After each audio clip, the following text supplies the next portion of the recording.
తాకట్లో ఉన్న మీ బంగారాన్ని విడిపించి ఆ రోజు ఆన్లైన్ ధరకే మేము కొంటాం. Sharma gold company. నమస్తే, welcome to iDream Media. So జనరల్గా క్యాన్సర్ అనేది చాలా మందిని భయపెడుతూ ఉన్న సమస్య. ఈ మధ్యకాలంలో క్యాన్సర్ కేసెస్లు అయితే చాలానే పెరిగిపోయాయి. అసలు ఏంటి క్యాన్సర్, ఎందుకు వస్తుంది, రావడానికి ప్రధానమైన కారణం ఏంటి, రాకుండా జాగ్రత్తలు ఏమైనా ఉన్నాయా, వస్తే ఎలా తగ్గించుకోవచ్చు, వివరాలు తెలుసుకుందాం. మనతో పాటు ఉన్నారు ప్రముఖ vegetable therapist and sun spiritual society founder Vikramaditya Guruji గారు. గురూజీ నమస్తే అండి. సూర్యోస్మి తల్లి. గురూజీ, క్యాన్సర్ అండి, చాలామంది భయపడిపోతూ ఉన్నారు క్యాన్సర్ వస్తుందేమో అని. అంటే చాలా కేసులు పెరుగుతున్నాయి కాబట్టి ఏంటి క్యాన్సర్, అసలు ఎందుకు వస్తుంది?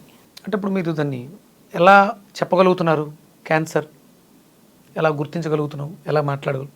అంటే ఇప్పుడు డయాబెటీస్ ఉందమ్మా, షుగర్ వ్యాధి, దాన్ని మనం ఏదో టెస్ట్ చేస్తే దానికి ఏదో రీడింగ్స్ చెప్పబడింది. షుగర్లో రకాలు, 2 రకాల గురించి మాట్లాడతారు కదా, అంతేనా? అంతే. ఇది షుగరు టైప్ 1 టైప్ 2.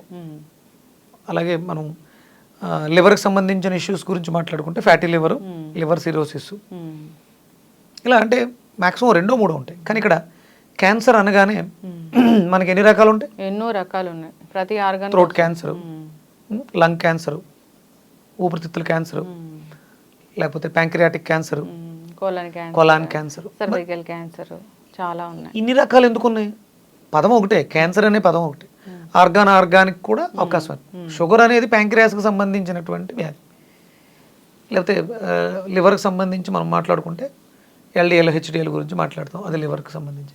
కానీ క్యాన్సర్ అనగానే ఇన్ని రకాలు ఎందుకు వస్తున్నాయంటే, అంటే ప్రతి మనిషి శరీరంలో కూడా, ఇప్పుడు మీ దగ్గర కూడా క్యాన్సర్ ఉంది, నా దగ్గర కూడా క్యాన్సర్ ఉంది. ఈ క్యాన్సర్ అనేది అందరి దాంట్లోనూ కూడా ఆ సెల్స్ ఉంటాయి.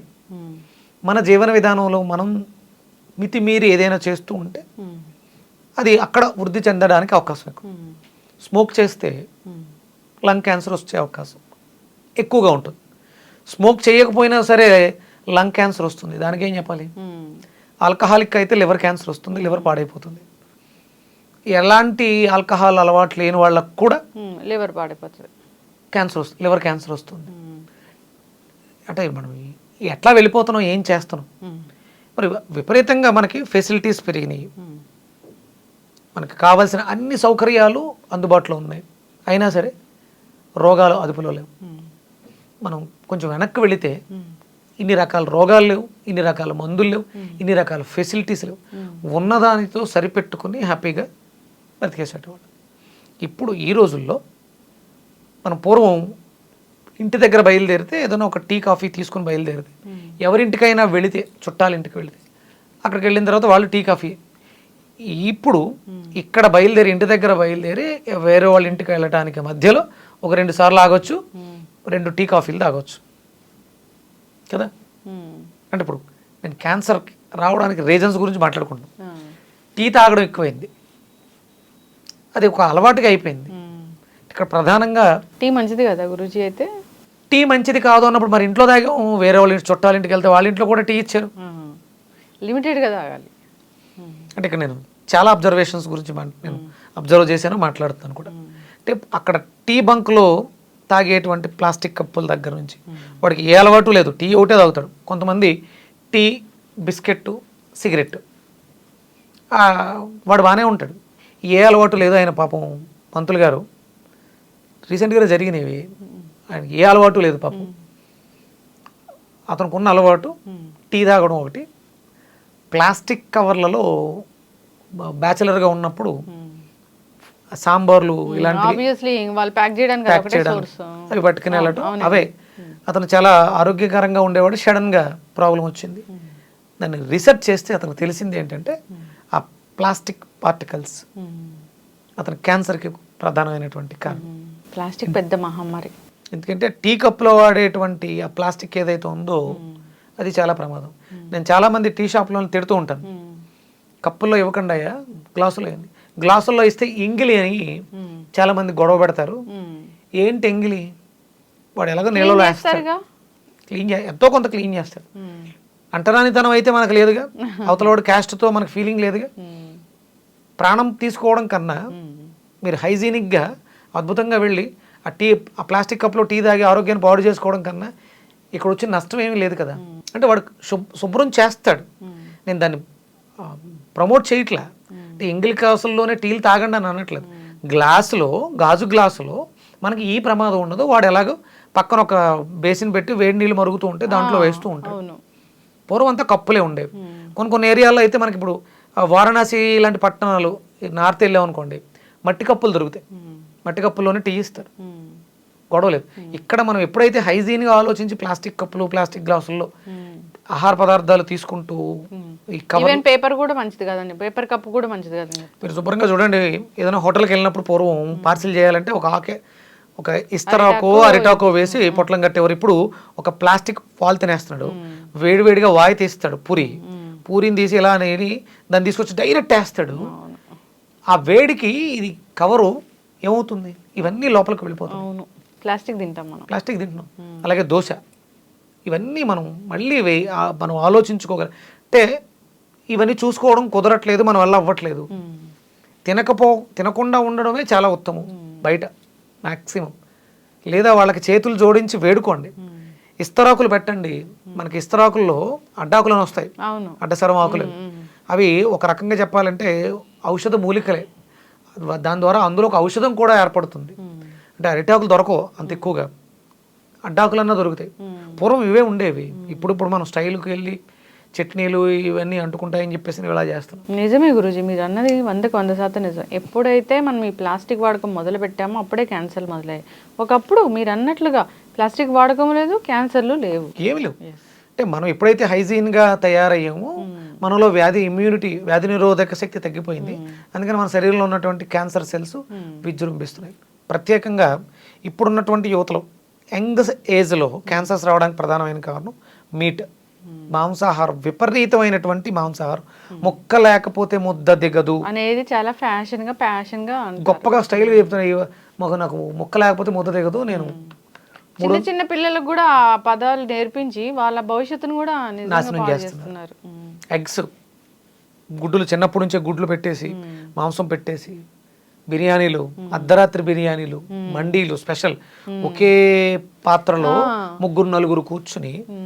అది నేను ఒకసారి డిస్కస్ చేయాలనుకుంటున్నాను గురూజీ, ఆ మండి అది ఎంతవరకు మంచిది అనేది. ఖచ్చితంగా దాని గురించి ఎక్స్క్లూజివ్గా తీసుకుంటాను. ఇదమ్మా, అంటే మనం తినేటువంటి బిర్యానీలు ప్రధానమైనటువంటి కారణం అంటే నా రీసెర్చ్లో తేలింది ఏంటంటే మనం చాలా పొరపాట్లు చేస్తున్నాం. అందులో ప్రధానమైనటువంటి పొరపాటు ఆంధ్రప్రదేశ్లో, తెలంగాణలో మనం విపరీతమైనటువంటి పచ్చిమిర్చి వాడకం విపరీతంగా పెరగడం వల్ల క్యాన్సర్స్ ఇబ్బంది పెడతాయి. అంటే మనలో ఎసిడిక్ నేచర్ పెరిగిపోతుంది. మరి దాని మీద తప్పుడు ప్రచారం ఉంది, పచ్చిమిర్చి తింటే కాల్షియం బాగా పెరుగుతుంది. అంత మంచిదే అయినప్పుడు, ఎందుకంటే మీరు పచ్చిమిర్చిని పండించాలంటే విపరీతంగా కెమికల్స్ వాడాలి. రెగ్యులర్గా వాడే పంటల కన్నా కెమికల్స్ ఎక్కువ వాడతారు. మీరు మాట్లాడితే నేను రా వెజిటేబుల్స్ గురించి చెప్తే కెమికల్స్ ఎక్కువ వాడుతున్నారు, దానివల్ల రోగాలు వస్తున్నాయి అంటారు. మరి పచ్చిమిర్చిని విపరీతంగా వాడేస్తారు. అంటే వెజిటబుల్స్ కి మరీ అంతగా పెస్టిసైడ్స్ అయితే ఇప్పుడు కొట్టట్లేదు గురూజీ, చాలా వరకు సేంద్రియ తగ్గిపోయింది. అవేర్నెస్ వచ్చింది. చాలా మంది భూమిలో కూడా అంతగా ఇది ఏదైతే బాగా రావడానికి వేస్తారో ఎరువులు వేయట్లేదు, తగ్గించారు. సేంద్రియ వ్యవసాయానికి వెళ్ళారు. గౌ మూత్రం తోటి, గౌ డంగ్ తోటి ఎక్కువ వ్యవసాయం చేస్తున్నారు. మారుతుంది. కానీ మీరు అంత వాడిన పచ్చిమిర్చిని వాడకం తగ్గిస్తే తప్ప, పూర్తిగా మానేస్తే తప్ప మనం ఈ రోగాల బారి నుంచి, ఈ క్యాన్సర్ అనే మహమ్మారిని మనం దూరం చేయలేము. మొన్నటి వరకు భారతదేశం షుగర్ పేషెంట్స్లో హైయెస్ట్లో ఉండేది. 130 కోట్ల జనాభాలో మ్యాక్సిమం 70-80% డయాబెటిక్ పేషెంట్స్ ఉండేవారు. ఇప్పుడు దాన్ని దాటేసి క్యాన్సర్ మహమ్మారి ముందుకు వెళ్ళిపోవడానికి ప్రయత్నం చేస్తుంది. అంటే ఉన్నాయి కేసెస్ బయట పడుతూ ఉన్నాయి. ఇప్పటివరకు మీ ఇమ్యూనిటీ క్యాన్సర్ నుంచి మిమ్మల్ని రక్షించింది. క్యాన్సర్ మహమ్మారి లోపల నుంచి దొలిచేస్తూ ఉంటుంది. ఎప్పుడో ఒక స్టేజ్ దాటేసిన తర్వాత బయటకు వస్తూ ఉంటుంది. ప్రతి ఒక్కళ్ళు కూడా అబ్జర్వ్ చేసుకోండి, మిమ్మల్ని మీరు గమనించుకోండి. మీరు ఏం తింటున్నారు, మీరు తింటున్నది ఎసిడిక్ నేచర్ ఫుడ్డా?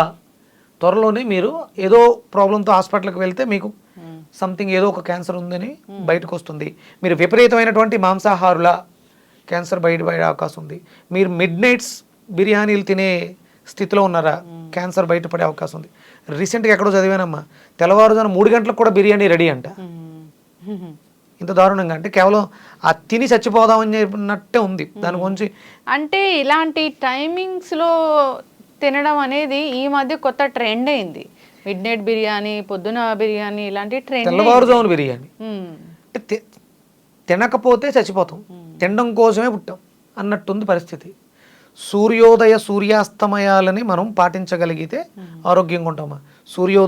సూర్యోదయం తర్వాత తినాలి, సూర్యాస్తమయం లోపు తినాలి. ఈ రెండింటి మధ్య తిన్నవాడు ఆరోగ్యంగా ఉంటాడు. సూర్యోదయానికి పూర్వం తిన్నా, సూర్యాస్తమయం తర్వాత తిన్నా రోగాల బారిన పడడం ఖాయం.